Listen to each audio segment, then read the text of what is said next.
జగమే మరపింపజేయునది కన్న తల్లి ప్రేమ. శిశువైనా పశువైనా తన తల్లి బుడికై పరుగులు తీయునులే.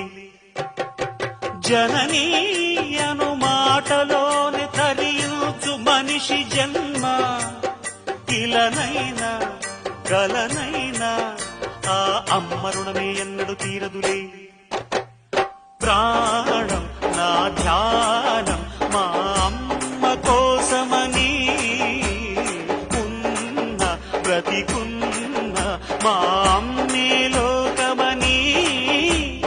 బ్రహ్మైనా అమ్మంటే చాలు మొక్కుతాడురా, ప్రాణంగా చూసేదిరా పాశమేరా. దేవుణ్ణైనా ఎదిరిస్తాను, కాలాన్నైనా శాసిస్తాను, అమ్ముంటే చాలంట అండగా. అమ్మ అమ్మ మాయమ్మ అమ్మంటేనే నువ్వమ్మ, చల్లంగా చూడవమ్మ. దిక్కే నువ్వై రావమ్మ, మొక్కే దైవం నీవమ్మ, దీవించి ఎలవమ్మ.